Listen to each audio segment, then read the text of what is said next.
John had always dreamed of having a place to call his own, a quiet spot where he could escape from the stress of city life. For years, he worked long hours at his office job, staring at computer screens, dealing with endless emails, and navigating the pressures of corporate life. Every day felt the same, a cycle of work, home, sleep, repeat. Deep down, he knew he needed a change, something that could give him peace, freedom, and a sense of ownership over his own life. That dream always came with an image in his mind, a small cabin by a lake, surrounded by trees, where he could sit on a porch in the mornings, drink coffee, listen to birds, and maybe fish in the calm waters. For John, that dream was more than just about relaxing. It was about creating a space that was completely his. He imagined waking up without an alarm, stepping outside to the fresh smell of pine and water, and feeling like he finally had control over his own time. But finding such a place was not easy. Real estate in scenic areas was expensive, and finding something affordable yet peaceful took months of research, trips to different towns, and careful planning of his finances. John was determined. He saved every extra dollar, skipping vacations and small luxuries in the city, all to turn this vision into reality. Finally, after years of searching, he came across a small cabin on Lake Willow. It wasn't a mansion, but that was perfect. It had a simple wooden structure, a slanted roof, and a porch that faced the lake. The trees around it gave a sense of privacy, and the water looked like glass on calm mornings. It wasn't just a property, it was an opportunity to create the life he had always imagined. John knew he had to act fast. After careful negotiation, paperwork, and securing a loan, he became the proud owner of the cabin. The feeling was overwhelming. He remembered stepping onto the porch for the first time, breathing in the crisp air, and realizing that this was his own space. It was not just a cabin, it was freedom, independence, and a dream realized. However, John's excitement came with a little caution. The cabin was part of a community managed by a homeowners association, or HOA. At first, the idea of an HOA didn't bother him much. He thought of it as a helpful group that kept the neighborhood clean, maintained common areas, and made sure everyone followed basic rules. But he soon learned that each HOAs could be more complicated than they seemed. This particular HOA had a reputation for being strict, and some members were known for taking the rules very seriously, sometimes to the point of being unreasonable. John heard rumors about one of the members, a woman named Karen. People whispered about her behind her back, calling her controlling, bossy, and obsessed with making sure everyone did exactly what she thought was right. John, ever optimistic, hoped he wouldn't have to deal with her too much at first. Life in the cabin was ideal. Mornings were quiet, and John could sit with his coffee and enjoy the reflection of the trees on the water. He spent time exploring the surrounding woods, taking long walks, and sometimes fishing on the lake. The nights were peaceful, filled with the sounds of crickets and gentle waves. He felt connected to nature in a way he hadn't experienced in the city. It was exactly what he had been searching for, a personal sanctuary, away from stress and chaos. But slowly, John noticed subtle hints that life in the HOA community wouldn't be as simple as he hoped. There were meetings he had to attend, forms he had to fill out, and rules about property maintenance, landscaping, and even what colors he could paint certain parts of his cabin. Most of it seemed harmless at first, small things that didn't matter much to him. Still, the presence of strict members like Karen loomed over the community. People spoke of her as someone who had a way of bending HOA rules to her advantage, and sometimes even overstepping the boundaries of fairness. One day, John met Karen at a community gathering. She introduced herself with a smile that didn't quite reach her eyes, and as they talked, John got the sense that she was used to getting what she wanted. Her words seemed polite, but there was an edge to them, a subtle assertion that she knew more than anyone else about how the community should be run. John left the conversation feeling uneasy. It was clear that Karen wasn't just another HOA member. She was someone who could create trouble if she decided to. Despite this unease, John tried to focus on the positive. The lake was beautiful, the cabin was exactly what he wanted, and he still had the freedom to enjoy his weekends and evenings in peace. He painted the cabin's porch, rearranged furniture, and even planted a few flowers. Every small improvement made the place feel more like home. He invited a few neighbors over for drinks one evening, and some of them were genuinely friendly and welcoming. But even in those interactions, there was always a subtle awareness of the HOA's presence, a reminder that not everything in his paradise was completely under his control. John also began to learn the ways of the HOA slowly. There were newsletters with rules, emails about meetings, and occasional warnings about minor infractions like untrimmed grass or debris on driveways. For most people, these were just minor annoyances, but for someone who had just purchased a dream cabin, it felt intrusive. He realized that owning a cabin here meant balancing personal freedom with community rules, and that balance wasn't always easy. As weeks turned into months, John began to notice the extent of Karen's influence. She seemed to be involved in almost every decision, her opinions carrying more weight than others. While most of the neighbors tried to maintain a neutral stance, there was an unspoken acknowledgement that challenging Karen could be difficult. John didn't want to start off on the wrong foot, but he also didn't want to ignore his instincts if something seemed unfair. It was a delicate situation, and he knew that navigating it carefully would be important. Despite these challenges, John cherished the moments when he could escape the politics and simply enjoy his lake cabin. He fished early in the morning, kayaked across the calm waters, and sat on the porch watching sunsets paint the sky in shades of orange and pink. He even started keeping a small journal, noting the birds he saw, the fish he caught, and the peaceful moments that reminded him why he had worked so hard for this cabin. It was these moments that strengthened his resolve. He was determined not to let anything, not even an overbearing HOA member, take away what he had worked so hard to build. In these first few months, John also made small connections with other cabin owners who were more laid back and kind. They shared stories, gave tips about fishing spots, and even helped each other with minor repairs or garden maintenance. These relationships helped John feel a sense of community, something he had wanted when buying the cabin. But the presence of a powerful figure like Karen was always a reminder that life in this seemingly perfect place might not be entirely peaceful. By the end of the first part of John's story, the stage was set. He had found his dream cabin, a personal sanctuary on the lake. He had begun to experience both the joys of nature and the subtle complications of HOA life. And he had met Karen, the woman who would later become the center of a major conflict over his property. At this point, John's journey was just beginning. He had achieved a dream, but the challenges of protecting it were about to unfold in ways he had never expected. What seemed like a peaceful retreat could quickly turn into a battleground of rules, influence, and personal determination. John's life at the lake cabin had started peacefully, but it wasn't long before the calm waters of his dream began to show ripples of trouble. At first, everything seemed manageable. He continued his routine of early morning fishing, kayaking across the glassy lake, and enjoying the serene silence of the forested surroundings. Yet, the shadows of HOA rules and Karen's influence began to creep into his idyllic world, and John could feel tension quietly mounting. He had expected minor inconveniences when he bought the cabin, like occasional reminders from the HOA about lawn maintenance or community guidelines. What he hadn't expected was that someone could attempt to interfere with his ownership entirely. It began subtly, almost innocently. John received a letter from the HOA mentioning an update to property records. The language was formal, bureaucratic, and seemingly harmless, but something about it didn't sit right with him. He read it several times, each time feeling a knot tighten in his stomach. According to the letter, some paperwork had been adjusted regarding his property. At first, he thought it was a clerical mistake after all. Administrative errors happen all the time. But when he investigated further, he found out that Karen had influenced the HOA to register a claim on his cabin, supposedly gifting it to her son. John could hardly believe what he was seeing. How could someone manipulate the system like this? How could an entire board allow one member to override the legal ownership of someone else's property? The realization hit John hard. He felt a mixture of anger, disbelief, and helplessness. His first instinct was to confront the situation calmly, so he began contacting the HOA via emails and phone calls, asking for clarification and pointing out the obvious errors in the records. Every message he sent was met with delays, vague explanations, or bureaucratic red tape. The HOA seemed reluctant to act, and Karen, ever present in her influence, appeared to have anticipated this move. It became clear that logic and polite requests were not going to resolve this issue.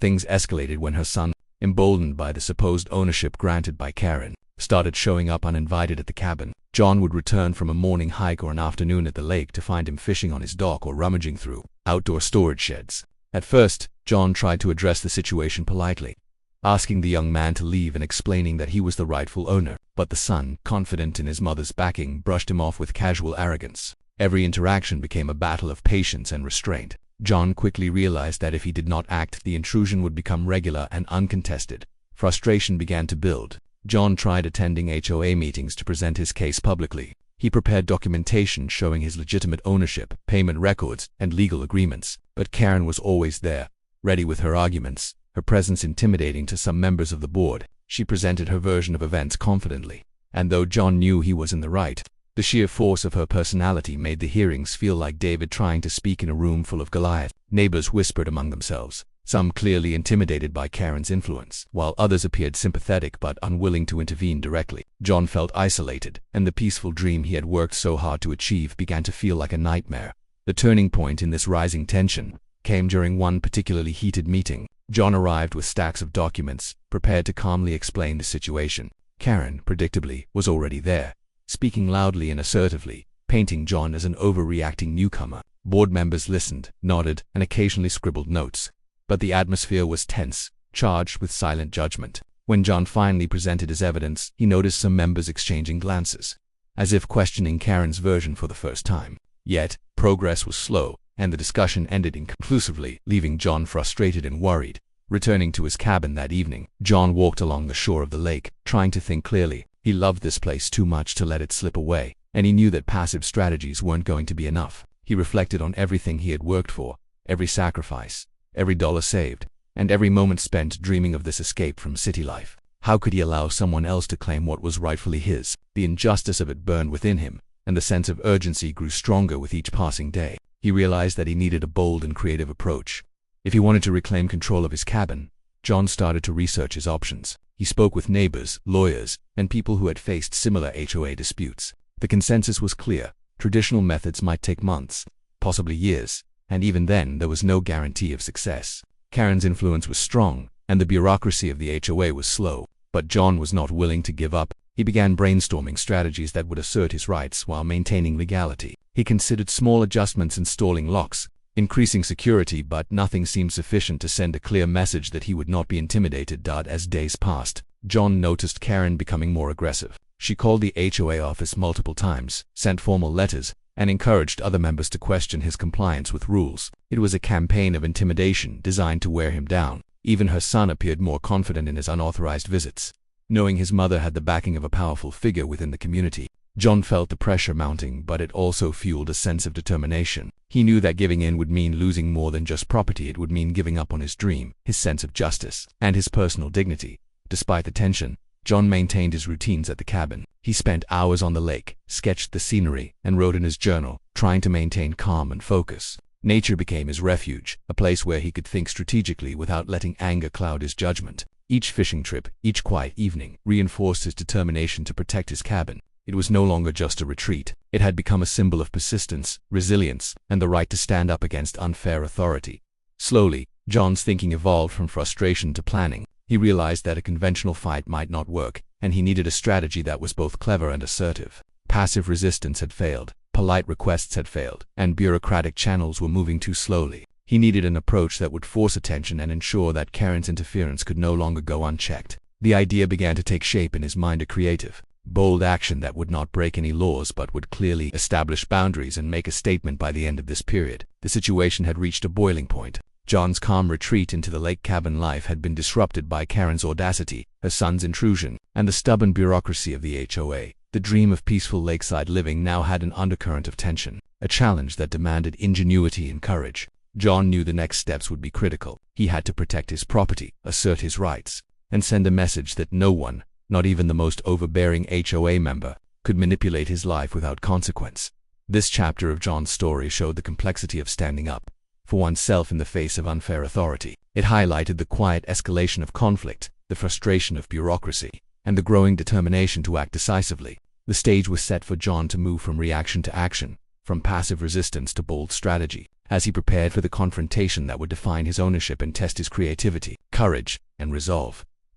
John had reached a point where thinking, planning, and patience were no longer enough. The constant intrusions by Karen's son, the bureaucratic delays of the HOA, and Karen's relentless manipulation had created a pressure that could no longer be ignored. He had spent months trying to resolve the situation through polite requests, emails, meetings, and legal consultations, but nothing seemed to work. Each day he felt the weight of uncertainty pressing down on him. The serene mornings on the lake, which once brought peace, now carried a subtle anxiety. John knew that if he did not act decisively, he risked losing not just the enjoyment of his cabin but the very sense of security he had fought so hard to build. As he sat on the porch one evening, sipping coffee and staring at the water, John began to think creatively. He realized that the conventional paths of negotiation and bureaucracy had failed. Karen's influence over the HOA made it nearly impossible for him to reclaim his space quickly. He had to find a solution that was direct, visible, and effective, something that would assert his rights unmistakably and make it impossible for Karen to continue her manipulations unchecked. The idea had to be legal, of course,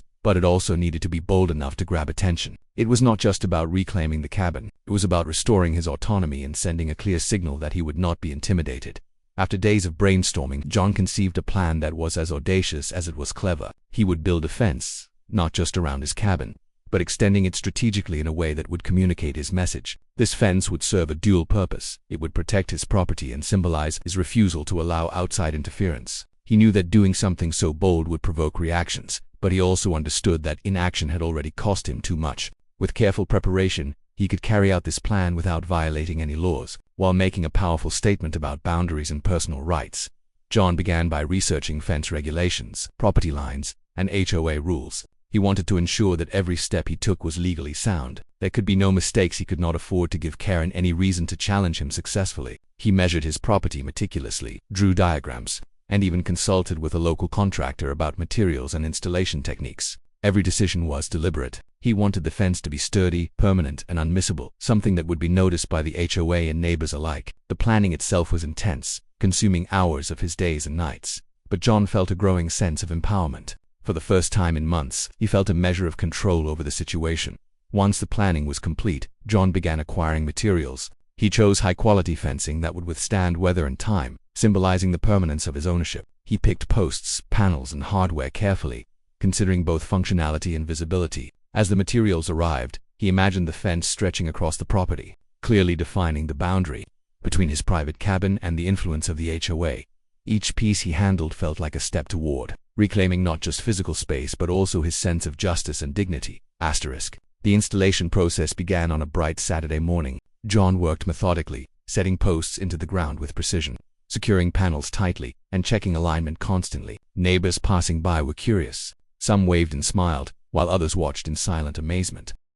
The sheer audacity of the fence stretching in a line directly toward the HOA office is impossible to ignore. John felt a mixture of exhilaration and nervousness. Every swing of the hammer, every nail driven into wood, was an act of reclaiming power that had been unfairly challenged. He was no longer passive. He was taking control of his environment and sending a clear message.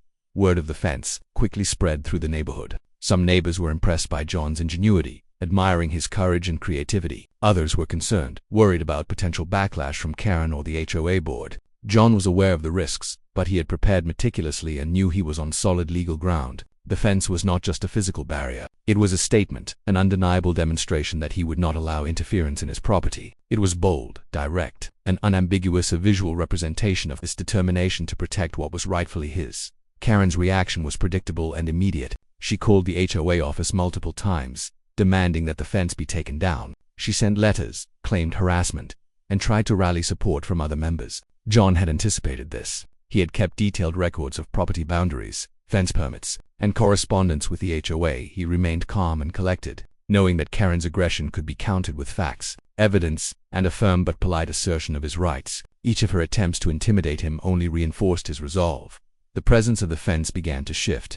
Dynamics in the neighborhood. Other cabin owners and HOA members could see that John was serious, that he would not allow manipulation or intimidation to determine what happened on his property. The visual impact of the fence was powerful. It was impossible to ignore, impossible to misinterpret. It communicated boundaries in a way that words and letters never could. The act of building it was transformative for John. It turned months of frustration, anxiety, and uncertainty into a visible and effective response, giving him a sense of empowerment he had not felt since first discovering Karen's interference. As the fence neared completion, John felt a mixture of relief and anticipation. The physical barrier was nearly done, but the emotional and strategic impact was just beginning. He knew that this bold move would provoke reactions, possibly confrontations, but he also understood that he had shifted the balance of power. Karen could no longer manipulate the situation quietly. The fence made his presence, rights, and intentions impossible to ignore. For John, it was not just about protecting a cabin. It was about standing up for himself, demonstrating resilience, and asserting that unfair influence would not go unchallenged.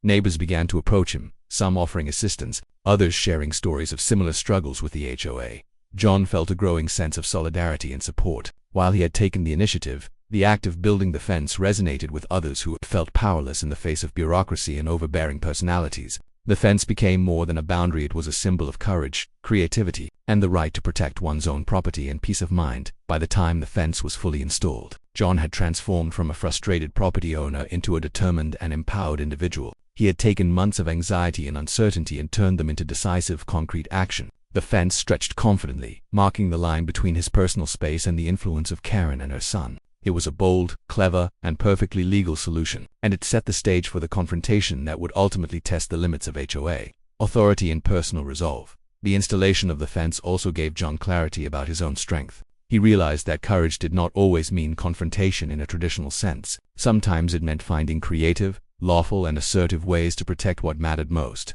Each panel of wood, each tightened bolt, each deliberate step he took in constructing the fence was an exercise in reclaiming control over his life. It was a turning point not just in the conflict with Karen, but in his own understanding of what it meant to stand up for oneself. By the end of this period, the story had shifted dramatically. The passive days of letters, meetings, and bureaucratic delays were over. John had become an active participant, a force that could not be ignored. The stage was set for the dramatic confrontation that would follow at the next HOA meeting, where the fence, the evidence, and John's determination would collide with Karen's aggression and influence. The tension was palpable, and everyone in the community could sense that a decisive moment was approaching. In retrospect, the creation of the fence was about more than just property lines. It was about asserting personal rights, demonstrating courage, and taking responsibility for protecting what mattered. It showed that careful planning, bold creativity, and unwavering resolve could overcome the frustrations of bureaucracy and manipulation. For John, this moment marked the turning point in his journey, not the resolution, but the moment when he transitioned from being a victim of circumstance to the architect of his own destiny. John's bold action with the fence had finally brought the simmering conflict to a head. For months he had endured frustration, manipulation, and the feeling of helplessness as Karen tried to assert control over his cabin. Now, everything was about to come to a dramatic turning point. The next HOA meeting would be the stage where all the tension, planning, and preparation would collide. John knew this was the moment he had been preparing for, not with anger, but with careful calculation, evidence, and the confidence that his actions spoke louder than words. The day of the meeting arrived with a tense energy in the air. John walked into the HOA office carrying a thick folder of documentation, property deeds, payment records, correspondence with the photographs of the fence, and logs of Karen's attempts to manipulate the system. He had rehearsed what he would say, anticipating every possible argument that Karen might present. His palms were slightly sweaty, but he felt a quiet confidence. The fence outside, stretching boldly from his cabin toward the HOA office, had already made a strong visual statement. Anyone walking by could see that John was serious and not to be ignored. Karen was already there when John arrived. She greeted the board with her usual confident, commanding tone, instantly drawing attention. Her son lingered nearby, looking smug, as though he owned the space. John could feel the tension radiating through the room. Board members sat on the edge of their chairs, some nervous, others curious. There was an air of anticipation, as if everyone knew that the meeting would not be ordinary. The HOA office, normally calm and procedural, now felt charged, almost like a courtroom waiting for the opening arguments. Thus the meeting began. Karen immediately launched into her accusations. She claimed harassment, overstepping boundaries, and the need for the fence to be removed immediately. She painted John as an aggressive newcomer who was causing unnecessary tension in the community. Her voice was loud and commanding, filled with confidence that she hoped would sway the board. For a moment, John felt the weight of her presence, the same presence that had intimidated him in the past. But he reminded himself of all the preparation he had done and the evidence he had carefully collected. He was ready. John took a deep breath and presented his case calmly. He laid out the property deeds, showing that he was the legitimate owner of the cabin. He presented emails and letters documenting his attempts to resolve the issue through proper channels. He had photographs of the fence and diagrams showing that it was legally placed within his property lines. Every fact was clear, organized, and impossible to dispute. He spoke slowly, deliberately, and with a quiet authority that contrasted sharply with Karen's aggressive style. The room became silent, everyone listening carefully, sensing that this was more than a routine HOA dispute. The confrontation quickly escalated into a tense exchange. Karen interrupted him repeatedly, trying to drown out his statements with her own version of events. She accused him of being unreasonable, of disrupting community harmony, and even of attempting to provoke neighbors. John remained calm, answering each interruption with facts and evidence, refusing to be drawn into emotional arguments. The clarity of his preparation began to shift the perception in the room. Board members who had once seemed neutral or intimidated began to nod subtly, some whispering to one another about the discrepancies in Karen's claims. Karen's son, emboldened by his mother's confidence, tried to speak up, asserting that he had been given the cabin as a gift. John responded by showing that there was no legal basis for this claim, pointing out that the HOA could not arbitrarily transfer ownership of a private property. The tension in the room was palpable. Each statement, each rebuttal, felt like a strategic move in a high-stakes game. John's calm and methodical approach contrasted sharply with Karen's emotional and aggressive tactics. It was clear that the balance of power was shifting. Neighbors who had attended the meeting quietly observed the confrontation, some exchanging knowing glances. The visual presence of the fence outside had already made an impression, and now John's organized presentation reinforced the message that he would not be bullied or manipulated. The board members could see the evidence clearly, and the pressure was mounting for a fair decision. Karen's influence, though strong, was beginning to falter in the face of undeniable facts. John felt a mixture of relief and adrenaline. The months of planning and preparation were now paying off. The discussion turned to the legality of the fence. Karen insisted that it was an act of defiance and harassment.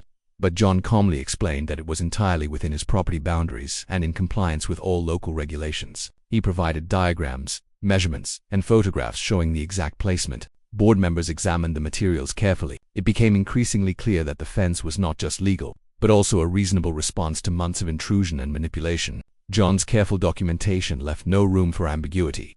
The climax of the meeting arrived when the board finally spoke. After hours of heated discussion, cross-questioning, and review of documents, they announced the decision. Karen's claim on John's cabin would be nullified, and the fence would remain as it was. There were no penalties, no reversals. John had successfully asserted his rights. The tension in the room shifted instantly, a collective exhale of relief and satisfaction. Karen's face turned red with anger, but the board's decision was final. Her attempts to intimidate and manipulate had failed spectacularly. John had not only protected his property but also sent a clear message that unfair influence and overbearing tactics would not succeed.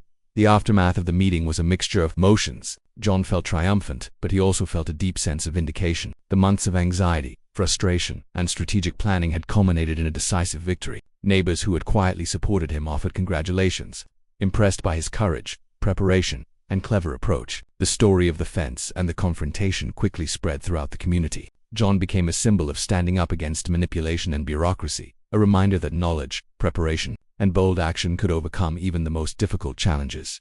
For Karen, the outcome was humiliating. Her influence over the HOA had been challenged and ultimately overruled. Her son, who had been emboldened by the perceived gift, quietly withdrew, understanding that the claims were unfounded and that John's actions had established clear boundaries. The power dynamics in the HOA shifted permanently. John's victory was not just about property. It was about asserting fairness, establishing personal boundaries, and demonstrating that careful planning and courage could triumph over aggression and manipulation.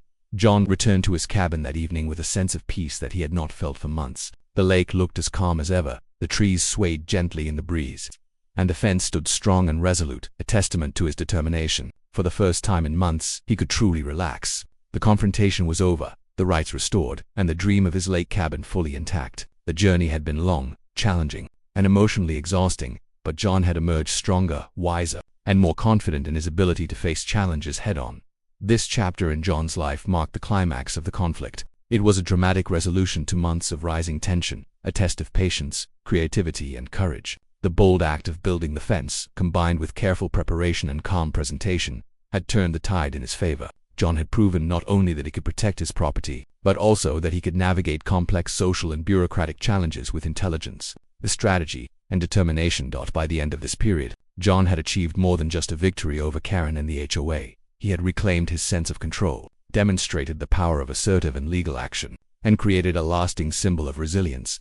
The fence was no longer just a physical structure. It was a representation of courage, preparation, and the right to stand up against unfair treatment. For John, the climax of the story was both a personal triumph and a statement to the community. Boundaries, fairness, and persistence mattered, and injustice would not go unchallenged. After the dramatic confrontation at the HOA meeting, John finally felt a sense of calm returning to his life. The months of tension, planning, and anxiety had reached their peak, and now the dust was settling. The board's decision had confirmed his ownership of the cabin, validated his efforts, and left Karen's attempts to manipulate the situation in the past. But even though the official battle was over, the resolution was not just about legal ownership. It was about reclaiming his peace, restoring his routine, and understanding the lessons from this unexpected struggle. In the days following the meeting, John returned to his cabin with a renewed sense of pride. The fence he had built, once a symbol of defiance and preparation, now felt like a monument to his determination and patience. Each panel, each bolt, each carefully measured line represented not only protection of his property but also the culmination of his ingenuity. He walked along the fence, inspecting it, imagining how it had changed the way neighbors and HOA members perceived him. For the first time in months, he could breathe without the weight of worry pressing on his chest. The lake cabin, which had always been a dream of peace, now truly felt like a sanctuary again. John spent time reflecting on what had happened and the lessons he had learned. He realized that while he had initially approached the situation passively, it was the strategic and assertive action that had ultimately given him control. The months of careful planning, legal research, and thoughtful execution had allowed him to confront a seemingly impossible situation successfully. It wasn't just about standing up to Karen, it was about standing up for himself, understanding the importance of preparation, and knowing when to act decisively. The conflict had been exhausting, but it had strengthened his confidence and taught him valuable life skills about resilience, strategy, and self-advocacy. Neighbors began to take notice of the change. Many came by to offer congratulations, intrigued by how John had handled the situation. Stories of the confrontation and the bold fence spread quickly through the community, and John became something of a local legend. People admired his cleverness, his courage, and his ability to remain calm under pressure. Some neighbors even shared their own experiences of dealing with HOA disputes, and John's story inspired others to stand up for themselves when faced with unfair treatment. The fence, which had once been a bold statement against intrusion, now became a symbol of empowerment for the entire community.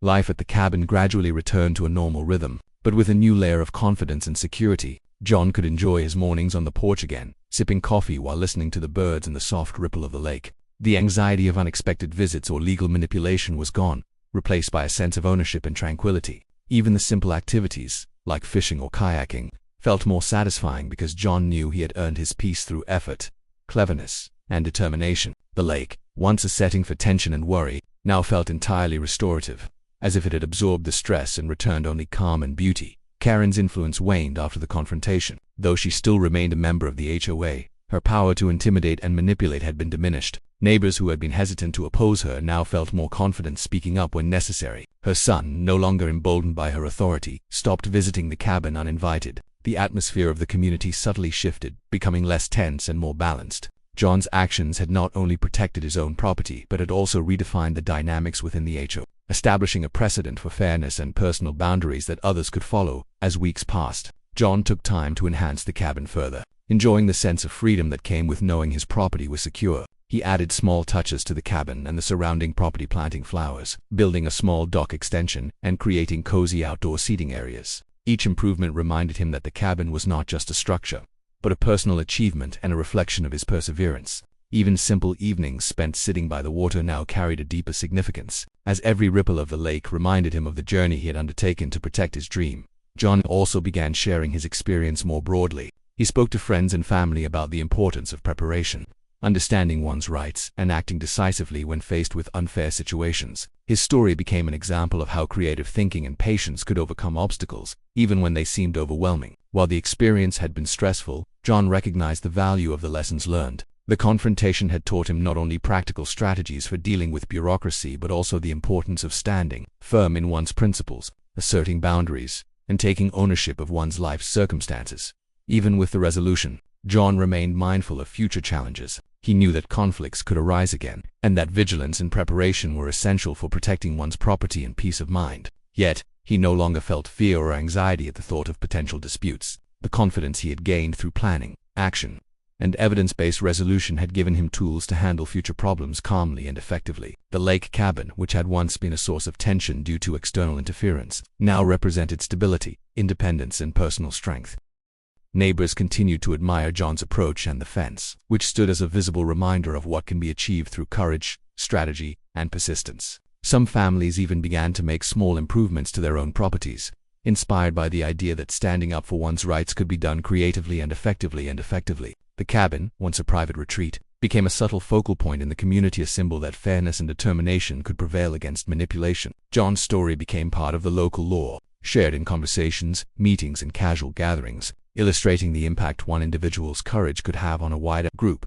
John felt a renewed sense of personal empowerment that extended beyond the cabin. The experience had changed the way he approached challenges in other areas of his life, giving him confidence to assert himself, plan carefully, and take decisive action when necessary. He understood that obstacles, no matter how daunting, could be overcome with preparation, clarity, and creativity. The months of stress and confrontation had transformed into a source of personal growth, reinforcing values that would serve him in the years to come. The cabin, finally peaceful, became the true retreat John had envisioned from the beginning. He spent long mornings on the porch, afternoons exploring the woods, and evenings sitting by the water, reflecting on the journey. The lake shimmered in the sunlight, the trees swayed gently, and every moment of calm reminded him of the hard-fought victory. John felt gratitude not just for the resolution of the conflict, but for the strength he had discovered within himself. He had turned a stressful, challenging situation into a story of triumph, ingenuity, and resilience. Looking back, John realized that the struggle with Karen and the HOA had been more than a dispute over property. It had been a test of patience, intelligence, and courage.